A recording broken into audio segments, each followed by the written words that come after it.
Ассалаумағалейкум достар, сіздермен мен Каззао, және мен видеомды бастаймын. Айтпайды, оған себеп алдыңғы видеоны қарап кетіңіздер.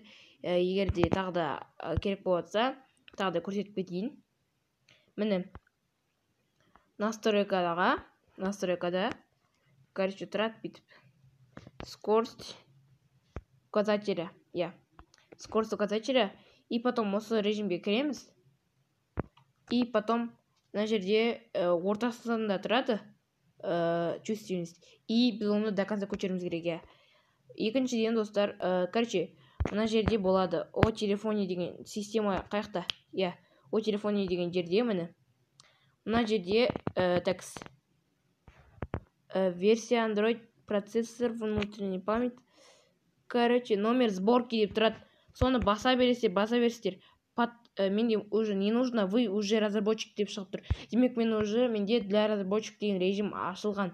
Для разработчик деген режимде сіздің телефоныңызды өте жақсартып, өте чувственностьті көбейтіп, өте күшті қылдырады. Міне сол кезде для разработчик деп жазған кезде осылай шығатын болады.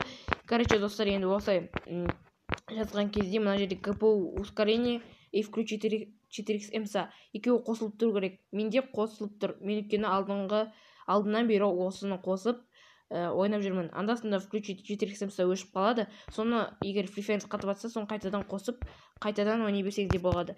Потом, достар, міне Fire GFX Tool Pro деген, короче, Play Market'те қазір көрсетемін сіздерге жазып.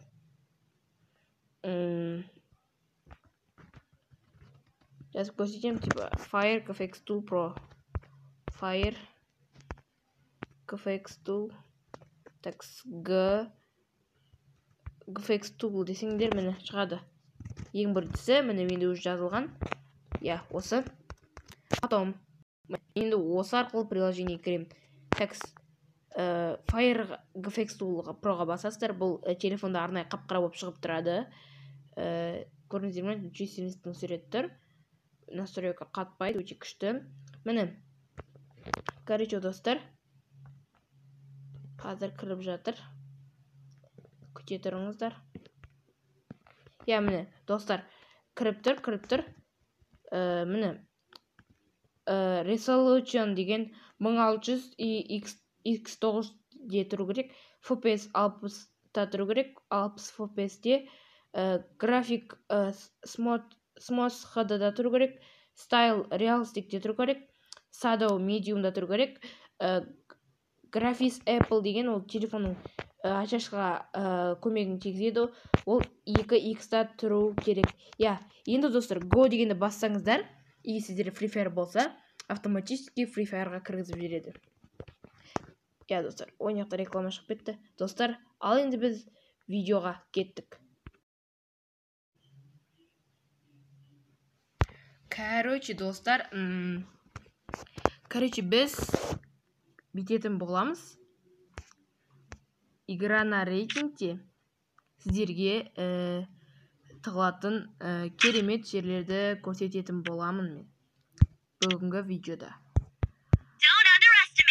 Достар, қазір мен сол әдістерді түсіріп жатқан жерінен көрсетемін сіздерге. Короче, достар, біз Бермуда картасы ангар нүктесінде осы үлкен үйдің үстіне шығып көретін боламыз, достар. Достар, енді мына жермен кішкене телефондарым қатып отыр. Негізі телефоным қатпайды. Просто, достар, мобизенмен видео түсіргеннен кейін Free Fire обязательно қатпаса ол қоймайды. Мен енді компьютермен ПК-шник емеспін билай түсіретін.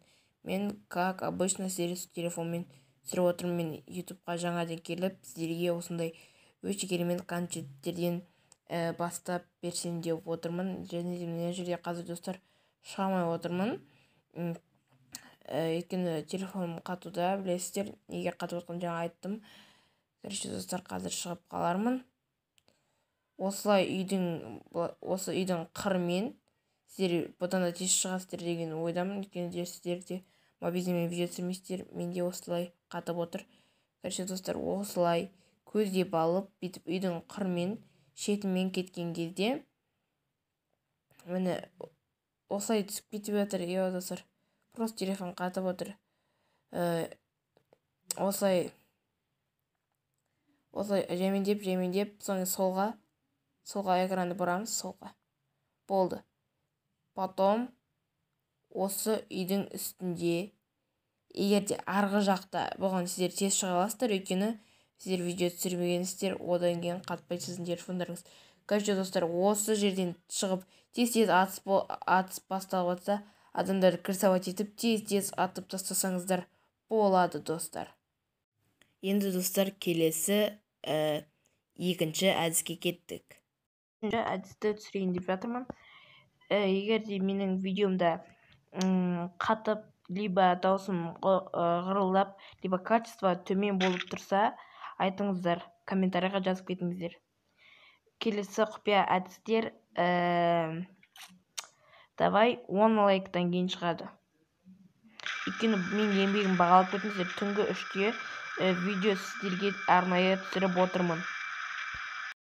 Енді достар, Бермуды картасы Клоктовер нүктесінде осы мұнараның үстіне шығуды мен сіздерге қалай парашютпен түсіретінімді көрсете қалдым. Видео өшіп қалды, өкінішке орай.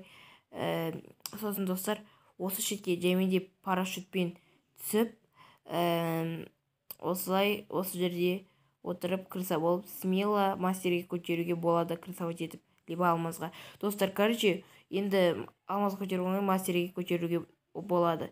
Енді достар, сіздер бұл шетке қалай түсу керек екенін біледі деп ойлаймын. Жемендеп осы мұнараға тақалып түсеміз достар. Ендеше біз келесі әдіске кеттік. Достар, бұл үшінші әдіс. Бұл үшінші әдіс Бермуды картасы және Кататуа нүктесінде болмақ.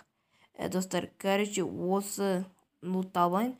Достар, короче, осы жерде жемендеп осындай темір секілді тұрады. Негізі ар жағынан істеген удобно. Что-то телефон қатып отыр. Атоместерге бәрін 6 секунд істеп беретем. Телефон қатып отыр, мобильден қосқаннан кейін. Абылай телефонымды қатпайтындай қылып істеп алғам. Жаңағы видеоның басында көрсеткен программа арқылы. Короче, достар, осы жақпен шығып көрейік. Я осы жақпен шыққан негізі удобно. Короче, достар, енді менде телефон қатқан деген сразу шыға алмай жатырмын.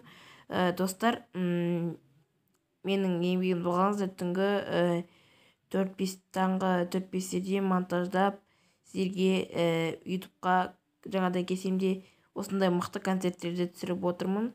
Бірақ енді достар, бұл мықты концерт болғанда мықты концерт емес. Ну, нормально.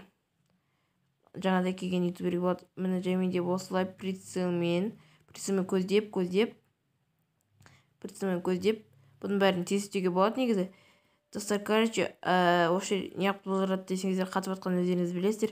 Соң ана шеттегі сіздерді күтіп отырған қарсыластарыңыз осы жақтан айналып келіп, тез жаққызып тастасаңыздар болады. Либо бір жерде атыс болып отса, осы жерден атып, крыса болып тастасаңыздар болады. Сіздің қаяқта тұрғаныңыз білмейді. Өте керемет позиция десек те болады. Я негізі нормально. Өте керемет әдіс. Егер де осындай әдістер көп түсірсін десеңіздер, келесі осындай әдістер үшін 10 лайк напсаңыздар. Сіздермен болғанмен Каздако және де мен видеомды